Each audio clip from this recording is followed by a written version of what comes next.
Connor, Jack, how are you? I'm good, Tony. How you doing? I'm doing great. I'm doing great. Do you feel that we should get started? I think think so. we're probably ready to go. Awesome. Awesome. Well, everyone, welcome. My name is Antonio Valdez, and I'm the Executive Director of the National Hispanic Council. We are here today for the unveiling of our inaugural report, the 2021 State of the U.S. Hispanics in Cannabis, an overview of engagement and opportunity for Hispanics in the cannabis industry.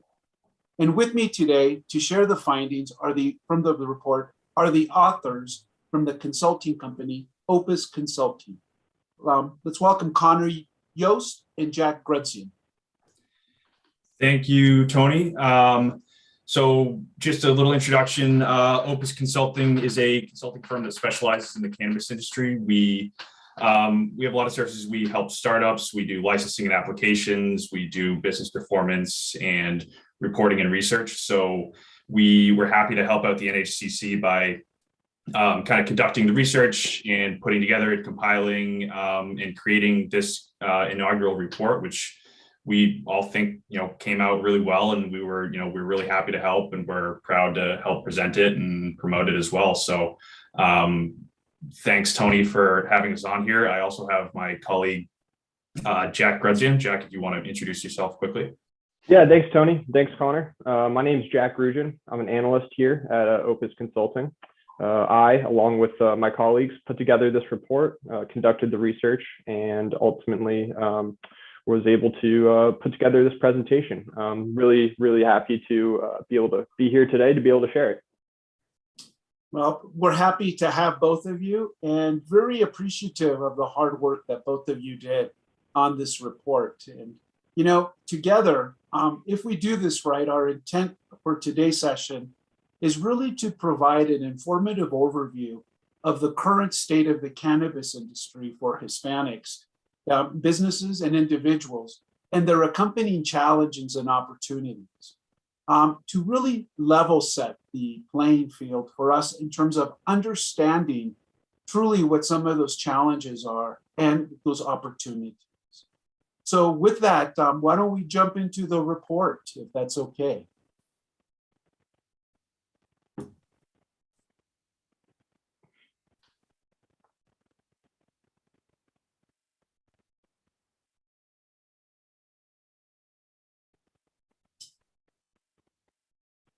I think the next slide, Here, what I would like to do is just spend a few minutes kind of talking about what the National Hispanic Cannabis Council is all about. We're really a 501c4 nonprofit organization that was created by progressive thought leaders in the cannabis sector to address the current underrepresentation of Hispanics participating in the US cannabis industry. And our mission is simple: to educate the US Hispanic community on the health, wellness, and economic aspects of cannabis, to empower the Latino market support and participation in the industry, and to demystify through educational programs the health and wellness power of cannabis to break down long-held cultural taboos and beliefs on cannabis. So when I mentioned the word underrepresentation, that was one of the driving forces for this report. We really wanted to, again, level set what market penetration do Hispanics have in the cannabis sector today. And this report not only allows us to level set, but also, again, to identify opportunities. So with that, I would now like to pass on the baton to my two colleagues from Opus, and why don't you folks take it from here? Great. Thanks, Tony. If we want to move on to the next slide, on behalf of the National Hispanic Cannabis Council, I'd like to present the inaugural State of the Hispanic Cannabis Industry Report. So as Tony mentioned, the goal of this study was really to kind of take inventory on Hispanic participation in the US cannabis industry. In order to do this, we sourced information on that from really three main sources. So we put together a survey that we sent out to Hispanic cannabis entrepreneurs. We have 42 respondents. It was really awesome to hear from all of them. The really diverse group from 12 different states and territories across the country and across the world, really. We also spoke individually to 4 entrepreneurs who are a little more advanced in the cannabis space, have some really great experience. We were able to sit down with them, go over their thoughts, their attitudes and perceptions about, the cannabis industry and where it's heading.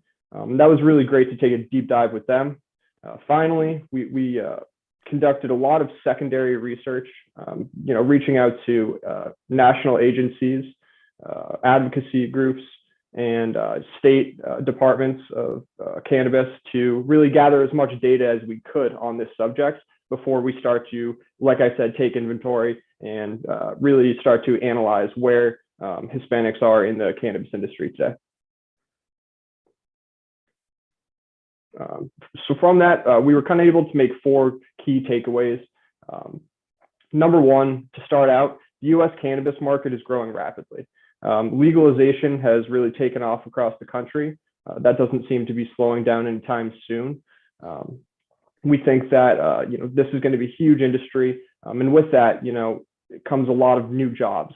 It is the fastest growing job sector in the United States right now, and that's something that we're really excited about.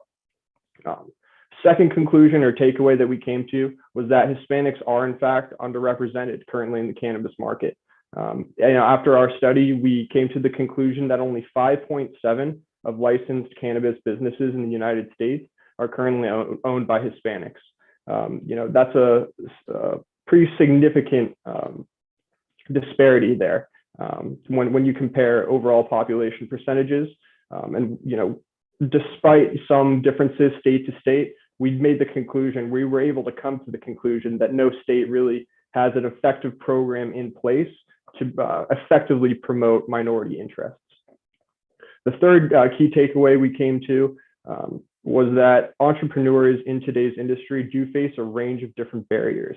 These can exist in all different sorts of forms. We're going to go into that later, but they can exist, at the state level, at the local level, obviously at the federal level. There's a lot of things in place right now that are challenging for cannabis entrepreneurs. And we're going to address how, we may be able to overcome some of those barriers as well. Finally, we were able to, really take a look at the cannabis industry and Hispanic participation and, make the judgment that there are, significant opportunities in this space to increase participation through, a number of different private or public efforts. We think that there is, a significant opportunity, especially moving forward for Hispanics in this country to get more involved in the cannabis industry. So with that, we can move more into the study. And so just to jump in quickly before Jack gets into the methodology of the study. So when we started taking this on, working with Tony, we knew that it was something that hadn't really been, researched, too in depth before. And so there was a lot of research that went into it, a lot of data gathering, things like that. But also, I think, one of the most important parts was the survey results from, actual entrepreneurs who are in the industry or looking to get into the industry in different facets. So, we definitely, we're very appreciative of the respondents. We definitely want to say thank you to those who got back to us in the survey. Hopefully maybe some of you guys are watching, but that's a big part of it, because that's the kind of information which is not, openly, out there, in various data sets and things like that. So we got some fantastic responses. And Jack, I'll let you get back to it. And to Connor's point on that, I think we'll do a deeper dive in the study here in sharing some of those insights, because again, these were perceptions and attitudes that we wanted to hear from entrepreneurs that are Latinos in this space. So.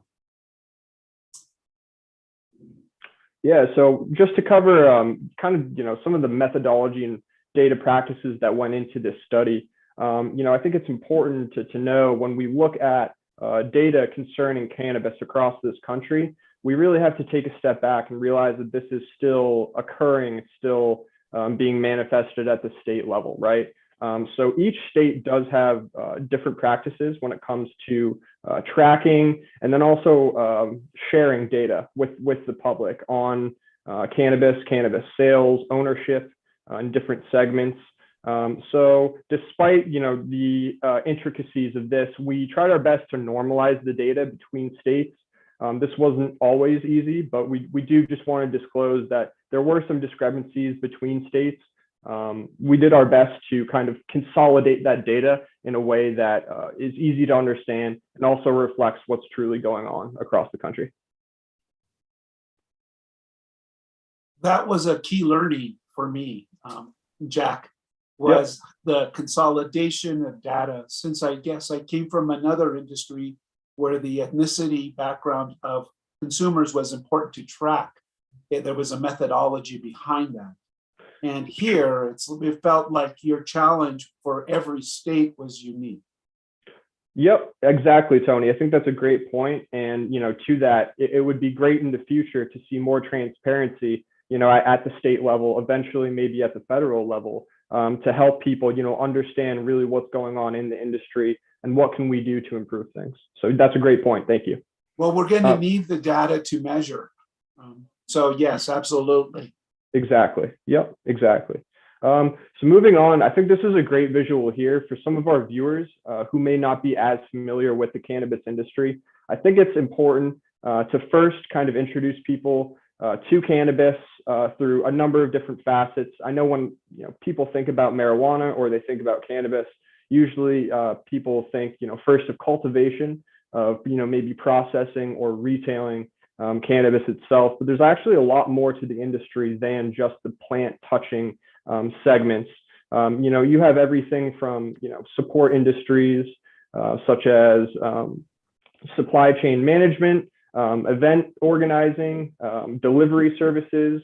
You also have a professional segment of ancillary services that make up financial, legal, consulting, technology segments that are all tailored directly to serve cannabis clients in the industry. So just important to realize both on the medical and the recreational side that there are many different opportunities for people to get involved that don't specifically deal with the plant touching nature of the industry. Connor, I don't know if you have anything else to add on that.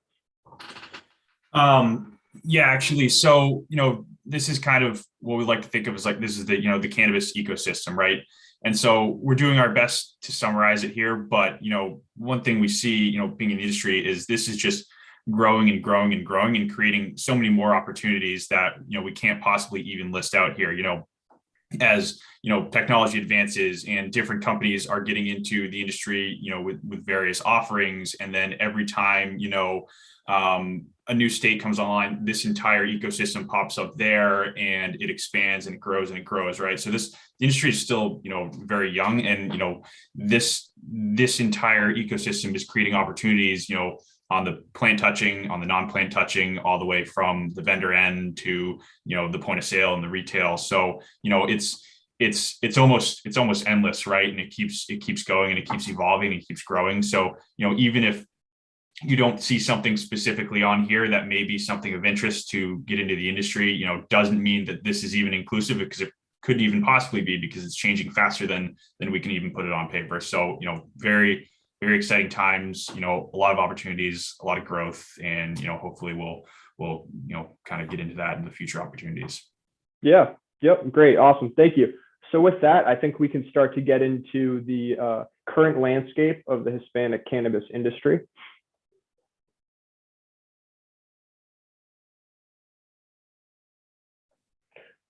So just to start out, I think it's important to kind of take a high level view of what's going on across the country, right? This is an ever-changing industry where things change very quickly. The pace at which this industry is evolving, seems to ever be quickening. So across the country right now, we do have over half of the states across the U.S. that have implemented medical marijuana into their states. They have regulations, they have programs around that. I believe we have now 18 states in the United States that have recreational cannabis. So this is all moving very quickly, and it's ever changing. Legalization did start on the West Coast. We know with California, with Washington, Oregon, and Colorado, but it is definitely picking up pace on the East Coast. And I think we'll hear more about that later on from some of our respondents, that they're really excited about the progress that's being made, specifically in some of the Northeast states. But we do have, a pretty diverse ecosystem across the country right now, with cannabis really taking hold, in each respective region.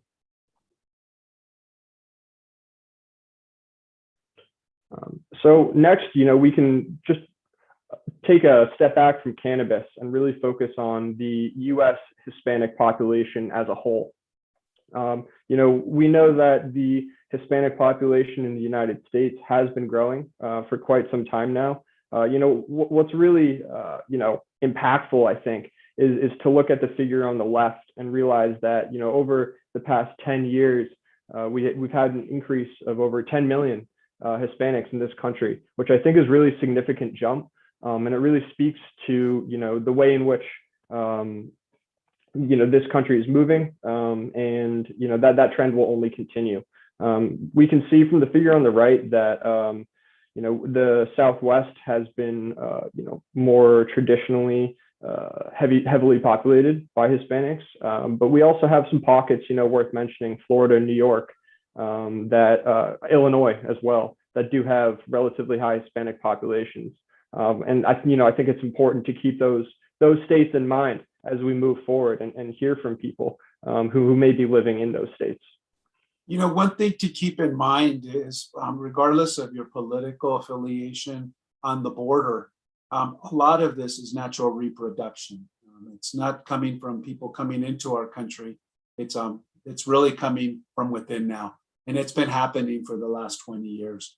And so this just validates how quickly we're growing as a segment in the community. Mm-hmm. Yeah, thank you, Tony.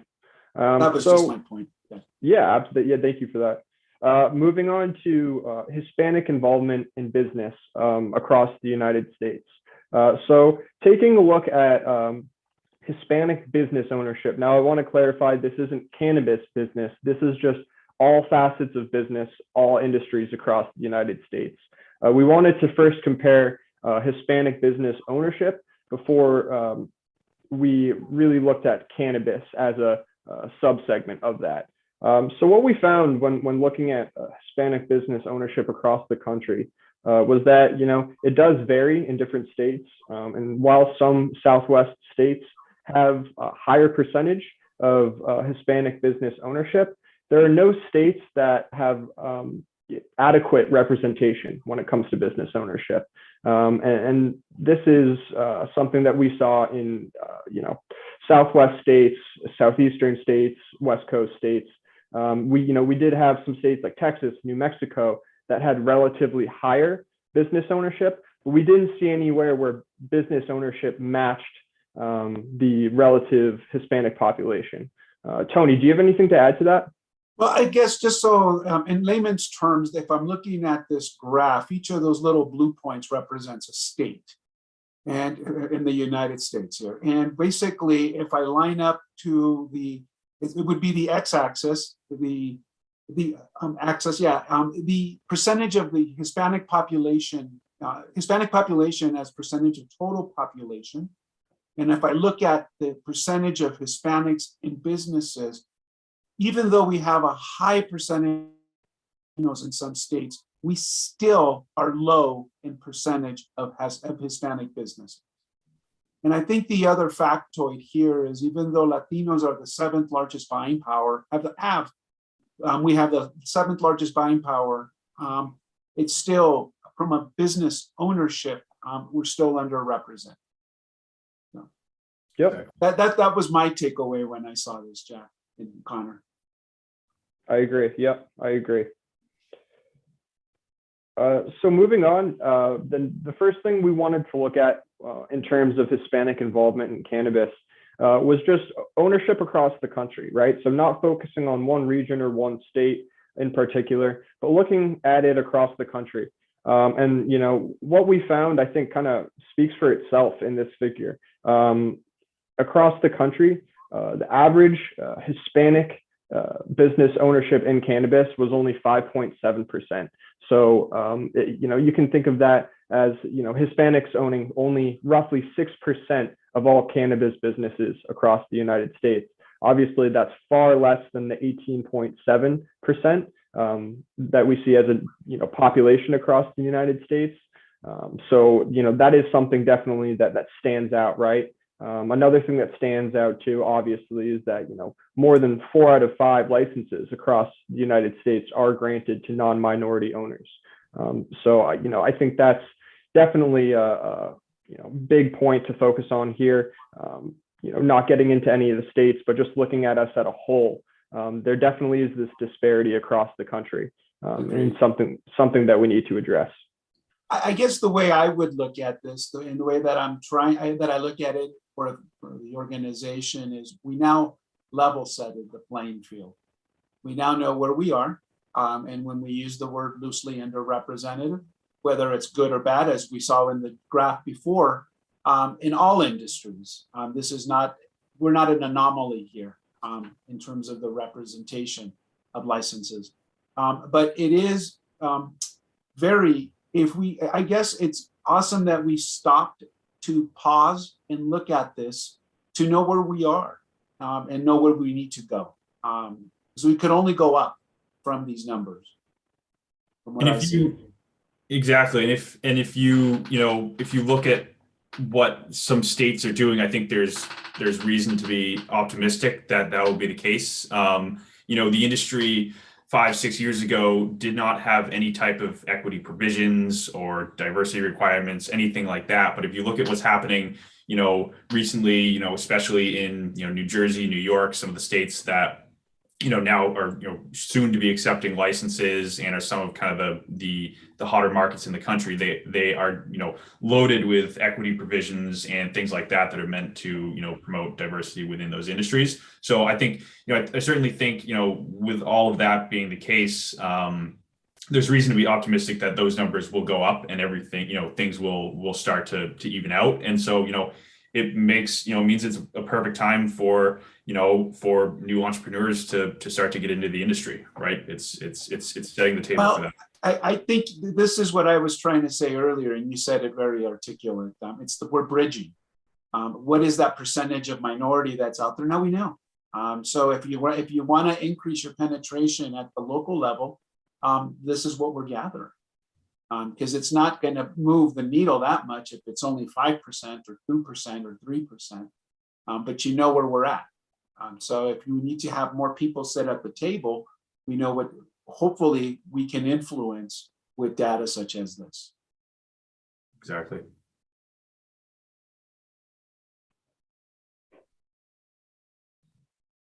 Yeah, so moving on, we took a closer look, going from the high level of the United States to the state level. And this is where we start to really see some differences. Although you can't see the bar on the far left, Nevada did have the highest percentage of overall Hispanic population. Now, the important thing to disclose was that 13% number does include managers in the cannabis industry, so it's not just speaking to ownership. So while that is maybe a larger group, it is awesome to see that there is that participation, whether it be at the ownership level or even at a management level. That's important to see. And I think there's lots of positions on the value chain that we can continue to explore as an opportunity. But you can see that some older not older states, but states with older programs tend to have slightly higher participation from the Hispanic community. Colorado, Massachusetts, Washington, you see up there, those are all states that have been up and running for a few years. Illinois, obviously being at the end of that chart, had very low participation. That's a newer state. They have a newer program. All these states are now working on ways to include, minorities into these cannabis programs. But some of the newer states are still, kind of getting the wheels turning in terms of progress. So just something to note there. Jack, or Connor, you said it earlier in a couple of slides. We're still in the infancy stage as an industry. There's so many learnings that are taking place, and hopefully some of those learnings apply here. In other words, again, being fair at the table from a representation perspective. Yeah, exactly. And this, I look at these states here, and as Jack mentioned, these are kind of some more mature states. I expect that that this changes in the next couple of years, and there's some new states in here that are not even on the map yet, which will, which now have, more equity provisions, which are going to end up as some of the, the higher percentage states on here. And now that we have that 5.7% number, as the benchmark, once we add more states, we can see where that goes. And I think it will, hopefully go up, and hopefully, we'll start to see, a little more equity across the board. Agreed. Yeah. So, and kind of starting to get into the opportunity piece of this, looking at current sales numbers, kind of gauging the size of the overall industry. This is close to a $20 billion industry as of right now. This is not a drop of water in the bucket. It's a major industry. It should be treated as one. And with that, we have substantial amount of jobs that are popping up really all over the country related to cannabis. As we said earlier, whether it be more involved on the plant touching side or more support or ancillary. Overall, we project that by 2025, we're looking at a cannabis industry that's worth almost $34 billion. That's incredible. That's like I said, the fastest growing industry in the country. And with that, an incredible number of jobs will be added, over the next few years. We predict that by 2025, this country will have almost, well over 500,000, probably close to 600,000 jobs related to the cannabis industry.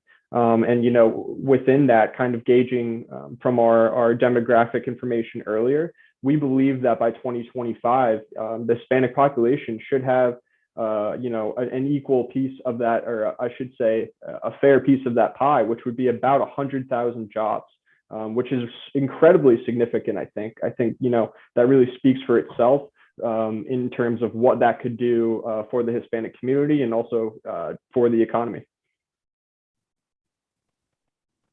Certainly. So here we just take a look at some data that we collected on median household income and net worth, and really the point behind this is that the cannabis industry in its current state today is a very capital intensive industry. No matter how you cut it, this is an industry that takes cash to get into. That's something that we heard from almost every single person that we talked to. And what we know from this data is that the Hispanic population is disparately represented when it comes to median household income and also net worth, even more significantly.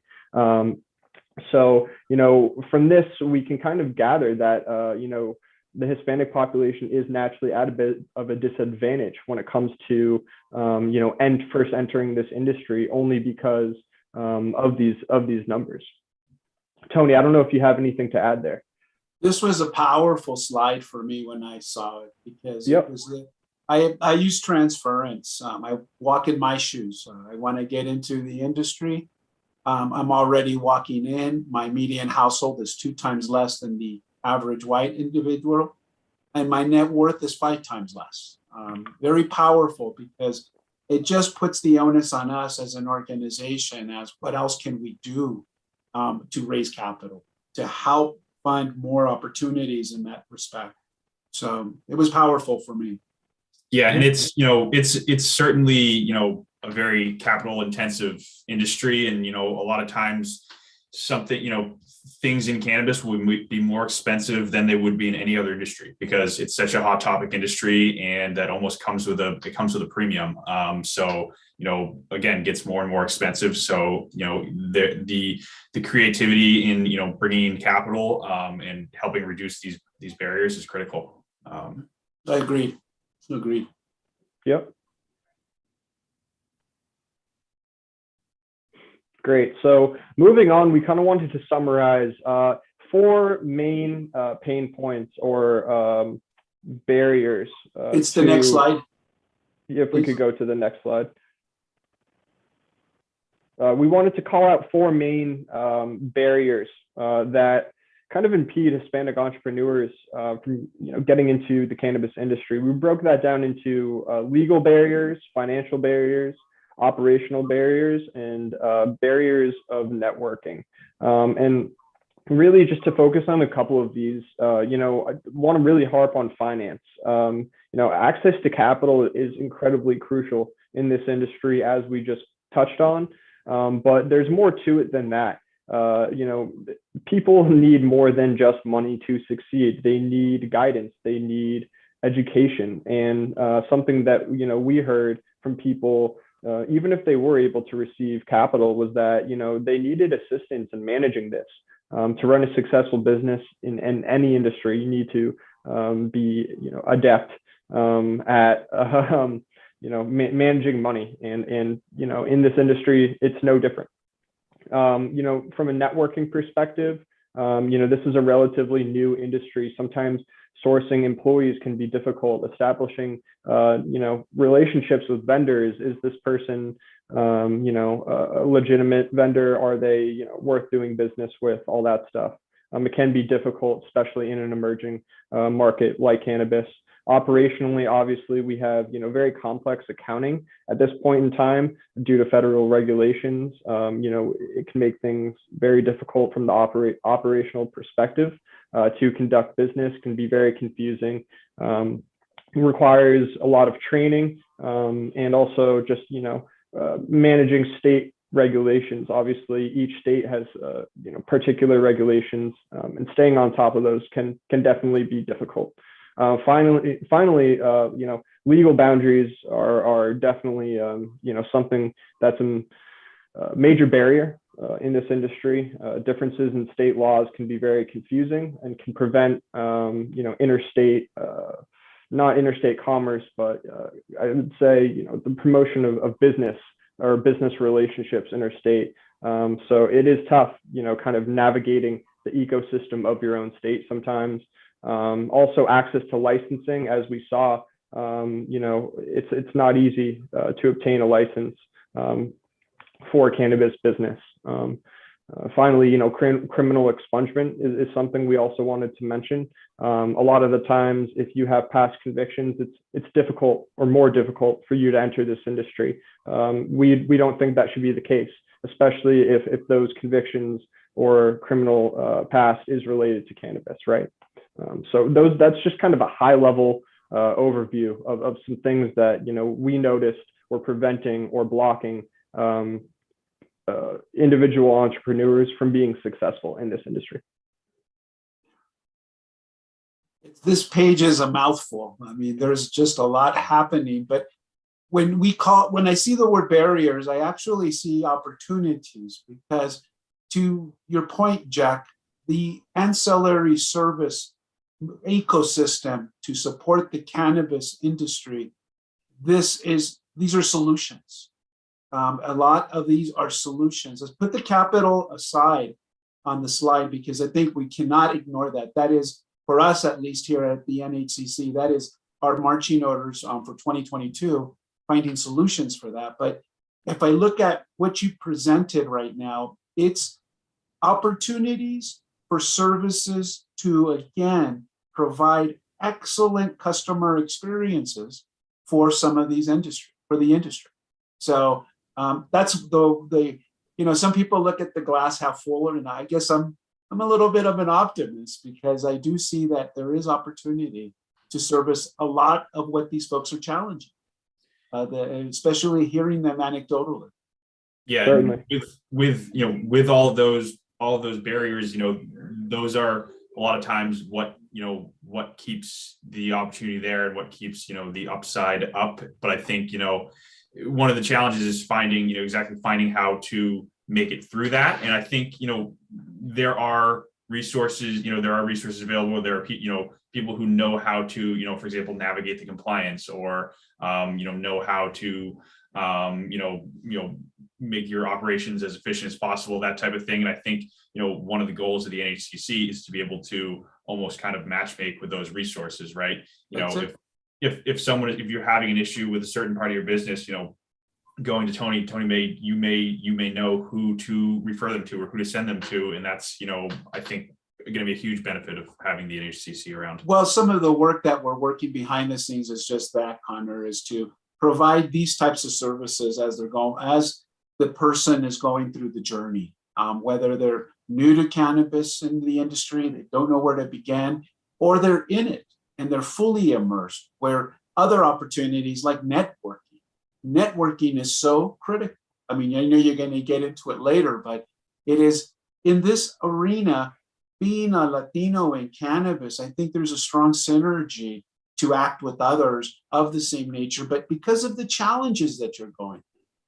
The slide you presented earlier, again, reflecting the walk in my shoes, it was pretty powerful. I mean, I have lack of capital, I need support. And ideally, that's where the bridge comes in, Connor. So, hey, listen, folks, I want to keep this tight. So let's keep going with our rich conversation, though. Yeah, thanks, Tony. So next, Tony, if you want to take a second to talk about the experiences and attitudes, I think that would be great. Yeah, this is as we talked earlier, we have several data sets that this report conveys in terms of the findings. This was my favorite because I really wanted to know not only so much the experiences, but also the attitudes of Hispanic entrepreneurs that today are in cannabis. And at a very high level, here are some of the key findings. From a demographic and background, more than almost one half have completed a bachelor's degree. Most of these entrepreneurs reside in California, Colorado, Illinois. 51% identified as female, which is no surprise. The most popular segments among Hispanic entrepreneurs are the cultivation, processing, cannabis event, and planning. And 43% have been in the industry for 3 years or less. 80% are under the age of 40. 34% have been involved in the cannabis industry prior to legalization. 17 reported that they are only in it full time. But this one was the best one. 91 reported that their family supports their involvement in the cannabis industry, which was, again, awesome, because the word marijuana in my neighborhood or when I was growing up was a pretty powerful word in terms of the weight that it carried. And having the support of your family is so important, especially you want to be proud of what you do.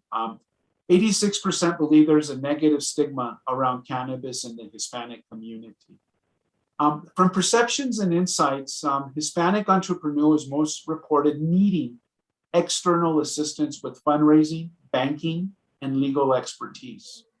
74% reported experiencing discrimination that adversely impacted their business or career. 86% reported they had been advised against getting involved in the cannabis industry. But at the flip side, they are so happy they did. And 71 reported they are optimistic in that the Hispanic community will thrive in the cannabis industry. This one, to me, was very powerful as well, because it just validated what you know of the Latino community, that you don't give up. You keep the faith. You have to stay optimistic. And this one was a great one. Next slide, please.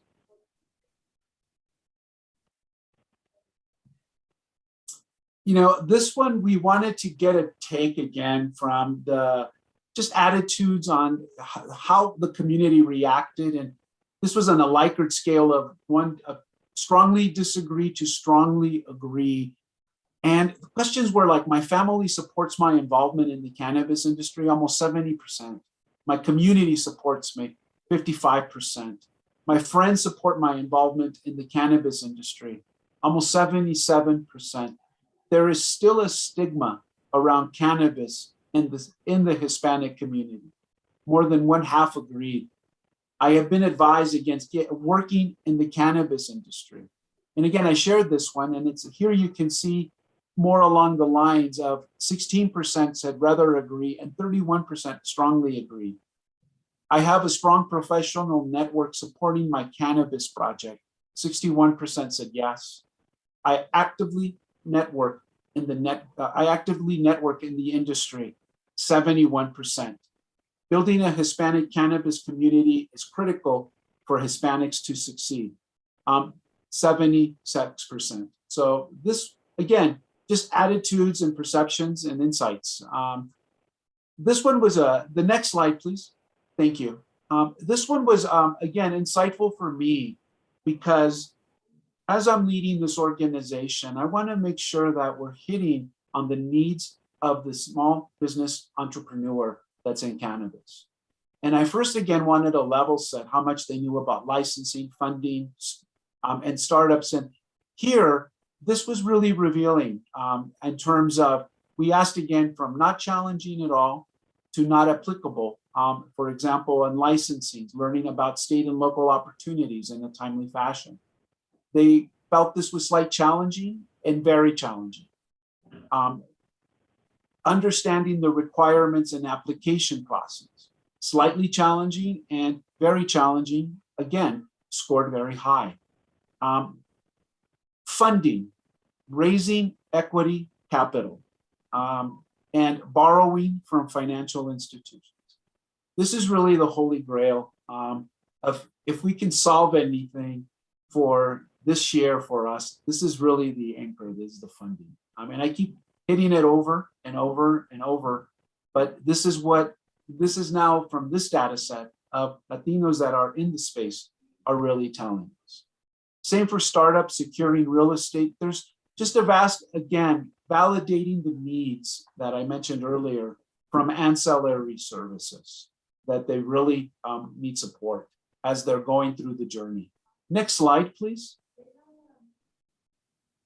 Same with operations, same with planning. And so I guess the importance for me from these two particular slides is directionally for the organization, things we need to solution for or provide at least some sort of relief for our constituents and members.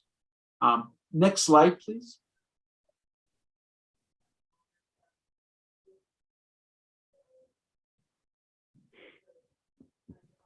Jack, I'm going to pass it over to you because this really ties into the case studies that you did as well. Yeah, sure. Thank you, Tony. So yeah, I think now if we have an opportunity, we can talk a little bit more about those four individuals that we spoke to and the experiences that they were able to share. They talked about similar themes that we heard from in the survey, things about things like raising capital, things like access to licensing. We were also able to speak to them about more personal journeys as well, things like discrimination, things like, as you said, Tony, how cannabis has been received in the Hispanic community. And it was really powerful, I think, to hear individual stories, especially from such a unique and diverse group of individual entrepreneurs, each of which is kind of at a different stage in their journey individually. So it was really beneficial, I think, for us to hear after getting all that secondary research to kind of put some emotion, some color into this painting. Oh, you said it best. It provided such rich color, especially as an infancy organization. These are the nuggets of insights that we are so desperately trying to chime but you guys did a great job collecting it, and it validated again with the quant that we did. Even though it was a small sample, it was a very representative sample. Sure. And, I think like I said, a lot of those themes were consistent with what we heard from the survey respondents, things like, facing discrimination, things like, being accepted in their community. So it was really beneficial to hear individual stories and really try to put a face to what we're doing. Yeah, and these were fascinating interviews to hear and to read the responses. And I know we don't have the whole thing on here; we just have some highlights. But I definitely encourage everybody to go read the entire thing. And once you're reading through the report, these pages are kind of some of the key moments of the report. Yep. Thank you, Connor. Yeah, so I think, Tony, if you agree, we can just do a brief introduction to the 4 people that we had the opportunity to speak to. So the first person, the first entrepreneur that we spoke to was Rochelle Sanchez. She's the owner of Heavenly Herbs out of Washington, D.C. And she is really involved in more the educational realm around cannabis. She holds workshops. She runs one-on-one consulting events, all sorts of really cool ways for people who are looking to get into the industry and learn more, do so in a professional and safe environment. So it was really cool to hear, she talked a lot about, growing up, what cannabis was, or what it meant to her, and how, it kind of was this taboo thing growing up in her life. And as she got older and matured, she kind of realized that cannabis is something different, and was able to see it for what it really is. So that was a really cool story to kind of hear. If we want to move on, Jake was another great person to talk to. He's the CEO of Pyramid Labs. He's out in Colorado. Speaking to Jake about his journey, down in Texas, going to the University of Texas, and kind of figuring out at a younger age that he wanted to be involved in cannabis, and being right on the perfect spot timing wise to get into the industry. He is really passionate guy. It was really interesting to hear him talk about his experiences, specifically around discrimination at some of the smaller, more local levels. It was great to hear from someone who is in a bit of a different industry than Rochelle.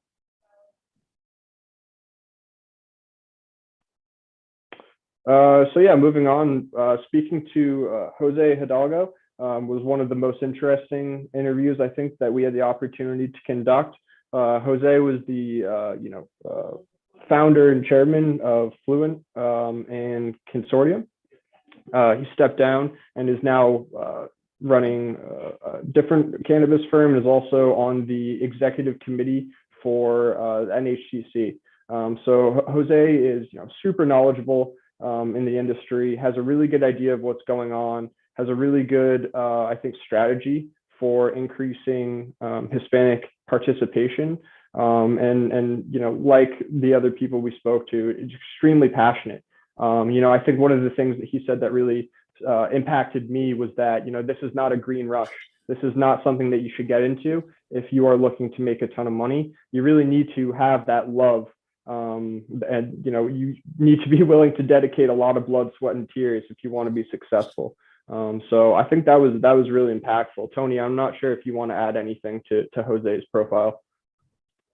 I think you said it best. It would take me all day to summarize it. Yes. Jose really was the brainchild behind where we are today with the National Hispanic Cannabis Council. As he sat around the tables, he said he felt underrepresented, and so he is really the spirit of what we're doing. Yeah. So moving on to our last respondent, our last case study. We talked to Jessica Velasquez. She's in Nevada. Jessica was a really interesting case study, I think, because she is someone who comes from a non-cannabis background. She was involved in corporate finance, corporate accounting for a number of years. And over time, saw a need as the cannabis industry evolved to have some of those tailored services like we talked about. She's an accountant. So she saw a need for, a tailored accounting service just for the cannabis industry. She's been extremely successful in doing that. She created Indiva Advisors. I hope I'm saying that right. And she's been really successful with that, helping cannabis businesses in Nevada. And hearing all the opportunity that she sees in the industry for Hispanics, really inspiring. Because again, she sees opportunity, not in just the plant touching services, but in legal services, in accounting, and so much more.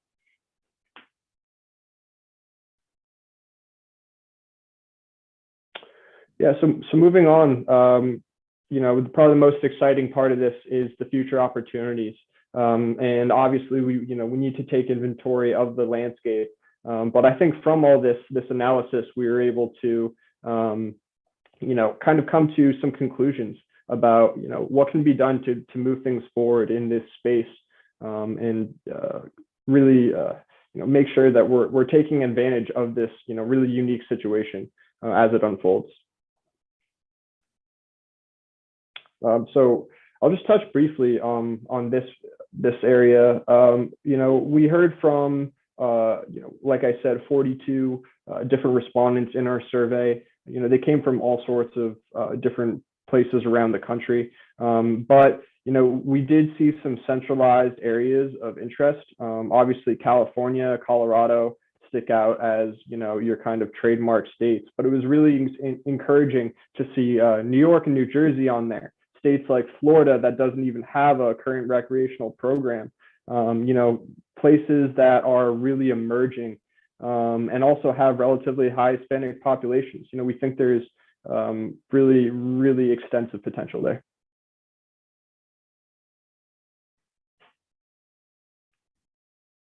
And so, yeah, to kind of break the opportunity down in this space, we kind of saw it as four main silos. One being financial preparedness, industry guidance being the second one, third, legal assistance, and then fourth, support environments.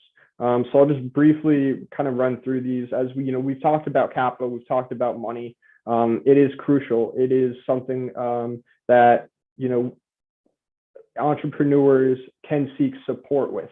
The capital is there. It will be there even more so than it is now, I think, moving forward, as soon as some of those regulations are lifted.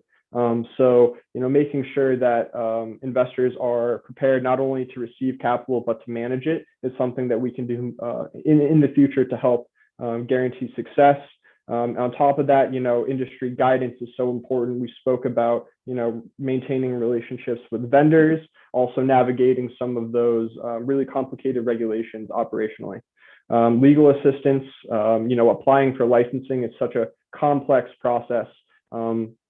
It's really, something that requires some past knowledge of. If someone has some experience in the industry, it's really awesome to have that. So, what we can try to do is pair people with, individuals who have legal experience to help facilitate that process. Finally, we really think that there's an opportunity in support environments, whether that be people like Jessica who are in accounting, people like Connor and I who are in consulting, or a wide range of different vendors that supply goods and services across the industry. I think everyone we spoke to was really excited about all those emerging sub-industries related to cannabis. Yeah, I think it goes to show that it is a great opportunity. It's not necessarily easy to get through all of this. There's so many moving parts. There's so many challenges. There's so many things that can come up and cause delays and can cause headaches and are just generally just tough to tough to navigate. But we're hoping that the NHCC can kind of be a central point for all those resources, and doing everything we can to get people past that and beyond it.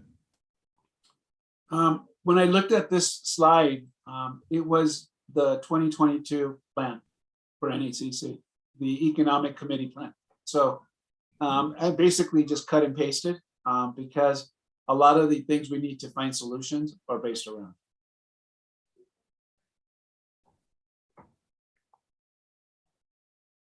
Yeah, so I think just briefly, touching on some of the efforts, both on the public and the private side, to help really fund minority participation in the cannabis industry. As we touched upon, some states are starting to really implement really advanced programs, whether they be grant or loan programs that serve as capital assistance. And this is something that's really crucial. We think is really really awesome to see governments doing this. And this is something too that more governments are going back. As Connor said, I think earlier, equity programs weren't as prevalent 5 or 6 years ago. What we're starting to see is some states like Massachusetts, like California, like Colorado, go back and add these programs into their existing cannabis programs. So that's something that's really encouraging to see. We've seen that across a number of states.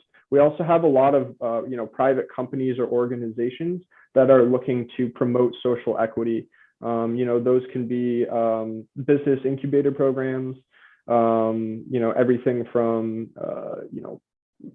capital for entrepreneurs to start their own franchises. Lots of great opportunities for people to access capital that they may otherwise, have trouble accessing.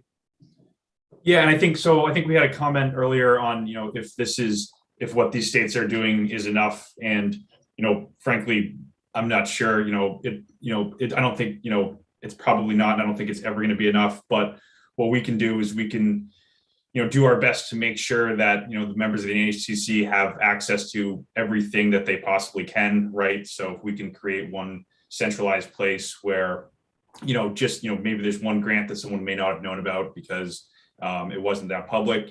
Our goal is really to just bring as much of this to light as possible, and do what we can do, and then it's about then navigating the rest of it, and kind of using the resources of the NHCC and of all of us to get past that and see what we can do. Yeah, thanks for that, Connor. So moving on, I think this is the last time we'll bring up capital, but just really harping on this, like Tony said, it's probably the most important priority. We broke it down into 3 simple pieces: creating a budget and the financial plan. That's kind of going to be the blueprint or the foundation for an entrepreneur. Is this feasible? Is this something that I can do? And then preparing for investors once they've decided that they want to move forward. How can we kind of convince people of their dream and make this something that investors are willing to get involved in? So that's something that we feel the NHCC can really help in and be part of. And then finally, once people do have access to that capital, we think it's really important to help entrepreneurs manage that capital. I think Rochelle really sums it up really, really nicely in the bottom right-hand corner of this slide. She says you can't have finances without financial education. If you give someone $1 million and they don't have financial education, that money is going to disappear. I think she really, hits it on the head with that. But overall, just to summarize, I think, access to capital and then seeing out the successful management of that capital is incredibly imperative to the success of Hispanic entrepreneurs in the industry. Yeah, I want to echo kind of what Jack has been saying. It's before anyone should even be considering getting into this industry. Obviously it's risky, it's challenging, it's capital intensive. You need to have a plan in place. You need to have a legitimate, real, thought out business plan. You need to have a financial model. You need to be able to look at, your projections month by month by month by month. It's not, it's not to be taken lightly. And, we certainly don't want to see anyone fail because, due to lack of planning or anything like that, that's completely avoidable. So, with all of this that we're talking about and all these opportunities, I think it's still, very important to be over prepared for anything going into it. If there's a, takeaway from that slide that Jack just showed, I hope that it's that. Yep. It's a great summary. Thanks, Connor.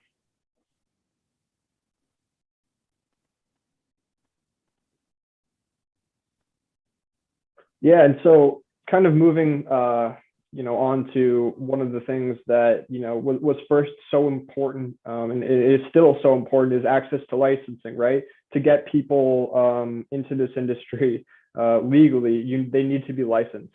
And so, what we're seeing now are these social equity programs that are popping up around the country. And, it is one key piece of the puzzle that will help solve this problem. So, we've talked about New York, New Jersey. We're seeing, 50% and 30% respectively of planned licenses going to social and economic equity applicants. I mean, that is, huge. Yeah, I don't think that can be underemphasized.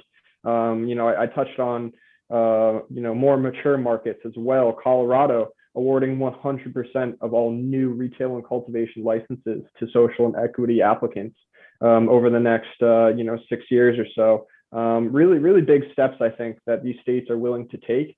And it really shows, I think, the willingness at the state level and also the momentum that this has right now. And just to get awareness out, I think, is incredibly crucial. One thing that we took away from the survey was that 43% of Hispanic cannabis entrepreneurs were reported that they were considering applying for one of these licenses.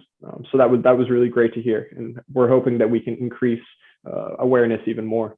Tony, do you have anything to add to that? Well, just that as we're building that customer experience, the journey that I mentioned earlier, this is the kind of information we are housing to keep people up to date at their local level. This is at a state level, but as you know, California, for example, is broken down by the municipalities, and we need to keep that information fresh. So as people are coming into the industry who really are interested in the licensing, they have this information at their fingertip as being a member of NHCC. So basically, thank you for harnessing it for us. Yep. Yeah. And so, to wrap up the opportunity portion of this, we have here kind of an idea of all the different ways someone could get into the cannabis industry. And, as we've kind of mentioned earlier, you don't have to be plant touching. You don't have to know anything actually about the cannabis plant at all. If your passion is graphic design, if it's public relations, if it's even teaching people, like we heard from Rochelle, there's a place for you in this industry. And, there's an opportunity to take, skills or knowledge that you already have and apply it in this industry and be successful. So, I think there's, really unlimited potential here. And like Connor said, I think the word to describe this is an ecosystem. And it really sustains itself and will continue to grow as, this space changes over time. All right. Very well said. Yeah, thanks, Tony. Well do you guys have anything to add to the opportunities? No, I just wanted to share this last slide, which basically waterfalls everything that you have shared with us in terms of what we are focused on at NHCC for 2022. And as we are organizationally structured by committees, these are the 3 key committees of next year, including medical, but medical is really about the consumer and educating them on the health and wellness of the latest research that's out there. So the relevancy here is that the economic opportunity, they really have their hands, they have a lot of work because we need to continue to build empowerment tools to support Hispanics entering the cannabis industry. And whether that's financial preparedness, as you pointed out, industry guidance, or support environments. It's really the ecosystem to make people successful. From a legal perspective, it's deliver to paid members access to the relevant state and local cannabis laws and regulations, license information, develop processes to influence key local cannabis policymakers to have more participation for the Hispanic community on social equity license.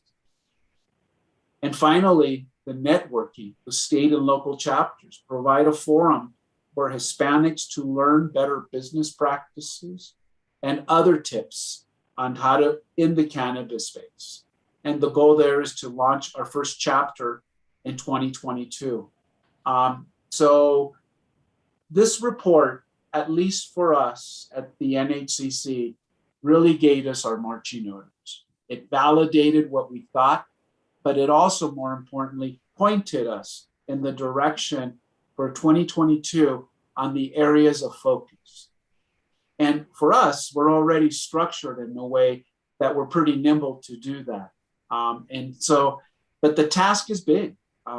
As we hit it over and over and over, it's capital, capital, capital. And support. Because you need to sustain the business, you need to grow the business, and you need to be sharp and learn. So thank you guys. This was, I thought, a very insightful report, and it's hopefully something that we will instill every year as this was our inaugural, but next year, hopefully we measure and hopefully we move the needle. So let's see if we have any. I know we've gone way over our time. So I know if there's anyone out there still, questions and answers, maybe a few.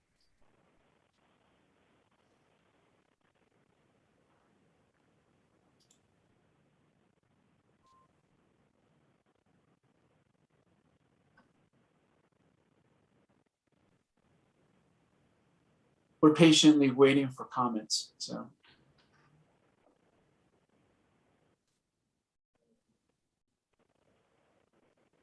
Okay, well, I've kept most of you way over, but I want to thank all of the folks that sat through this, and I hope what we originally intended to do, we accomplished.